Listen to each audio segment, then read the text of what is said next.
Bismillahirrahmanirrahim. Assalamualaikum warahmatullahi wabarakatuh dan salam sejahtera kepada para pendengar yang saya hormati. Nama diberi Husna Farisa binti Muhammad Arsul, berusia 15 tahun dan merupakan seorang pelajar di salah sebuah teratak pendidikan SMA As-Sayyidah Khadijah atau lebih dikenali sebagai Sayhat di Serka Merlimau Melaka. Kod sekolah saya ialah MFT 1001. Saya berasa sangat teruja untuk berkongsi resensi buku yang sangat inspiratif dan informatif berjudul Abu Bakar As-Siddiq. Buku ini ditulis oleh Abdul Latif Talib yang terkenal disebabkan banyak menulis novel sejarah Islam.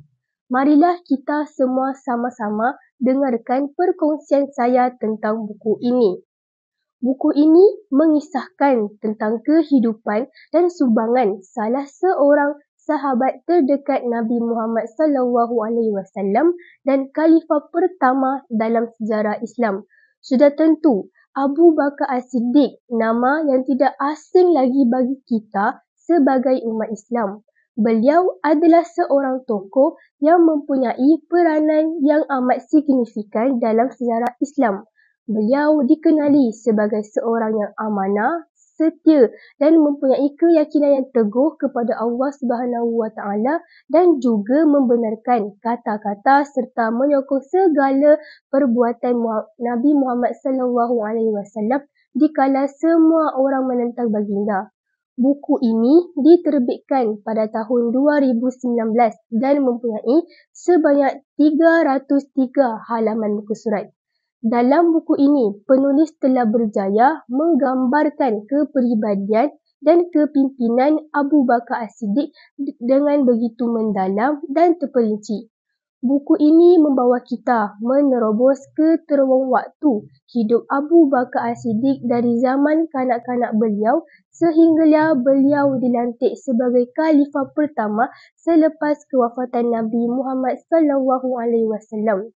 Penulis telah memaparkan banyak peristiwa penting yang melibatkan Abu Bakar, termasuklah pengorbanan beliau dalam menyokong perjuangan Rasulullah serta kepimpinan beliau dalam menyatukan umat Islam setelah kewafatan Nabi. Salah satu aspek yang paling menarik dalam buku ini ialah bagaimana penulis menghubungkan peristiwa sejarah dengan pengajaran moral dan spiritual yang boleh kita ambil iktibar.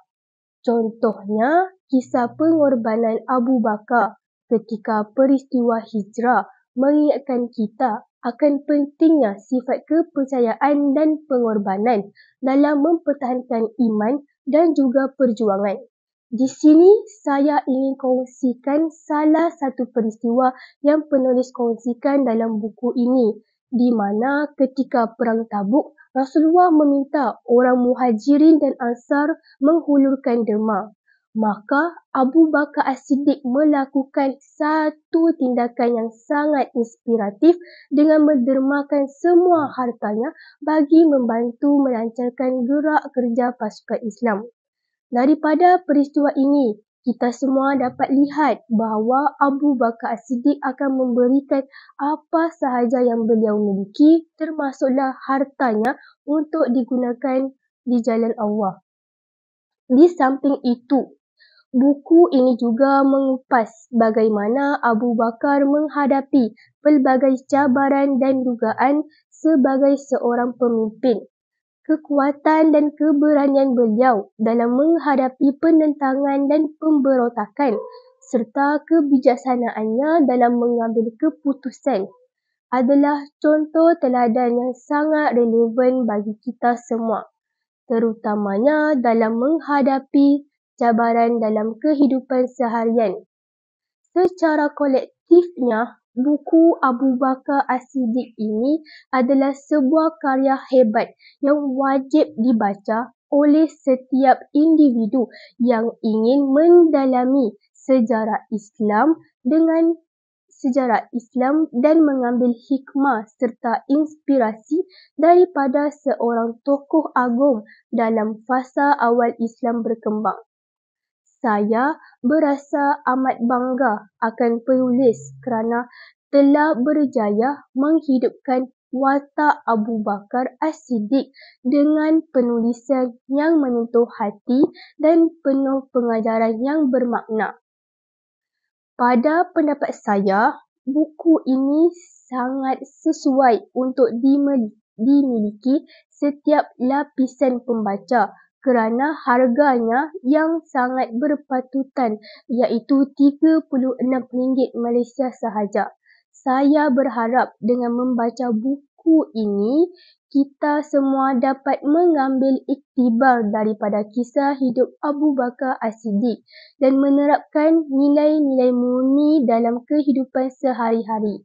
Masyarakat membaca, masyarakat berilmu. Sekian, terima kasih.